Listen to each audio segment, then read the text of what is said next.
नमस्कार, मैं हूं आपके साथ पूर्वी राय और आप देख रहे हैं शनि समय चक्र 24 न्यूज। महाशिवरात्रि के पावन अवसर पर बुरहानपुर के प्रजापति ब्रह्मा कुमारी ईश्वरी विश्वविद्यालय में केदारनाथ धाम का प्रतीकात्मक स्वरूप तैयार किया गया। संस्था की प्रमुख मंगल दीदी के मार्गदर्शन में साधकों और भाई बहनों ने केदारनाथ पर्वत और भगवान केदारनाथ की पिंड का भव्य निर्माण किया। महाशिवरात्रि के अवसर पर ब्रह्मा कुमारी विश्वविद्यालय परिसर में आस्था का अद्भुत नजारा देखने को मिला। यहाँ केदारनाथ धाम की झांकी को प्रतीकात्मक रूप से साकार किया गया।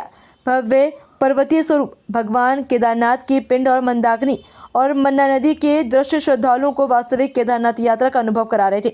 झांकी में दर्शाया गया कि किस प्रकार श्रद्धालु पहाड़ों से चढ़कर कठिन मार्ग पर करते हुए बाबा केदार के दर्शन करने पहुंचते हैं।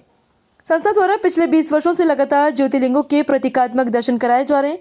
बताया गया है कि इस वर्ष की झांकी की तैयारी लगभग 1 माह पहले से शुरू कर दी गई है।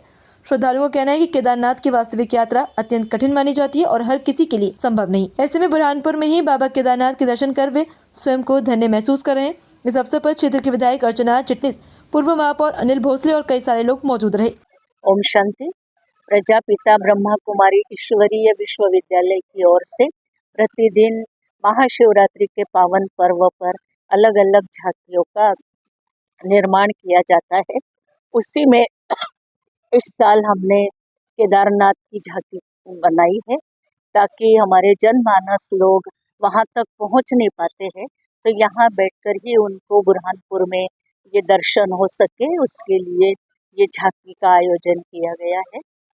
परमात्मा शिव जो कि हम सभी आत्माओं के पिता है और उनके भारत में 12 ज्योतिर्लिंगम के रूप में प्रसिद्ध है, उन्हीं में से एक ये केदारनाथ का मंदिर भी है।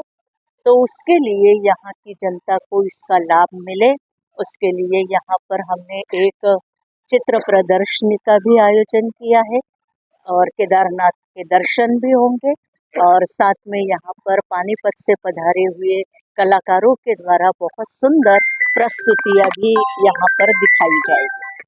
तो बुरहानपुर की सभी जनता से हमारा निवेदन है कि आप ज़्यादा से ज़्यादा आकर के इसका लाभ लें।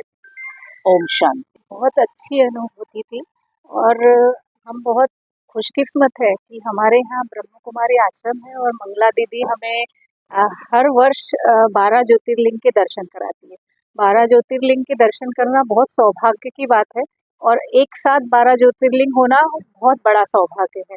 और दीदी की वजह से हमें शिवरात्रि के 5 दिन पहले से 12 ज्योतिर्लिंग के दर्शन होते हैं, तो ये बहुत हमारे लिए सौभाग्य की बात है। इसके लिए दीदी और पूरे आश्रम के पूरे बुरहानपुर वासी आभारी है। आज हमारी दीदी ब्रह्म कुमारी आश्रम जी के प्रयासों से हम वर्षों से कुछ न कुछ कार्यक्रम देख रहे हैं, पर आज केदारनाथ भगवान जी के दर्शन हो गए। आज उद्घाटन हुआ झांकी का, लेकिन चूंकि मैं केदारनाथ भगवान के दर्शन कर नहीं पाया और मुझे जिस संस्कृति में जन्म मिला है, कहते हैं आत्मा सो परमात्मा, आज आत्मा ने यहाँ पर दर्शन कर लिए तो केदारनाथ भगवान के दर्शन हो गए। मैं बुरहानपुर वासियों से भी निवेदन करना चाहता हूँ कि आइए आप अपने घरों से निकलिए। अगर कोई प्रयत्न करता है और वो प्रयत्न कर रहे हैं जो समाज को देना चाहते हैं, दीदी हमारी मंगला दीदी वर्षों से कहीं ना कहीं जो लोग कहीं ना कहीं मन उनका भटक जाता है, लोगों की वाणी पर नियंत्रण नहीं रहता है, तो विश्वविद्यालय में आके वो अपने जीवन को सार्थक बनाते हैं। वह सहयोग से, लोगों के सहयोग से इतना बड़ा भव्य कार्यक्रम कर रहे हैं। केदारनाथ की जिस प्रकार से पहाड़ियाँ है, आप जहाँ पहाड़ियों पे चलते हो उसी प्रकार यहाँ से मैं अभी चल के आया। दीदी के पीछे भी हम आए तो ऐसा लगा कि पहाड़ी पे चढ़ रहे हैं, प्रतीक के रूप में है। लेकिन हम बुरहानपुर वासी के लिए सौभाग्य है कि हमारी दीदी प्रतिवर्ष कुछ न कुछ कार्यक्रम भगवान शिवरात्रि पर, जो हमारे महादेव जी के जन्म दिवस है, शिवरात्रि हमारे महादेव जी का दिन आता है, शिवरात्रि के अवसर पर दीदी को मैं बहुत बहुत शुभकामनाएं देता हूँ, बधाई देता हूँ कि हमेशा निरंतर आप ऐसा ही प्रयत्न करते रहे। और मैं तो कहूँगी कि हमारा जो प्रजापिता ब्रह्म कुमारी का जो परिवार है, उन्होंने हमें यहाँ बुरहानपुर में ही बैठे बैठे केदारनाथ पहुँचा दिया। अब इन हमारी बहनों को ये सब करने की क्या आवश्यकता है? आवश्यकता इनकी नहीं है, इनका हम सबके प्रति इनकी संवेदना है, इनका हमारे प्रति स्नेह है। और जो ये समझ गई हैं, जहाँ से इनके परम पिता से जो इनके स्वयं के तार जुड़ गए हैं, तो इन्हें लगता होगा कि जो आनंद ये महसूस कर रही हैं, वो आनंद, वो परमानंद का प्रसाद वो हम सब तक पहुँचाएँ।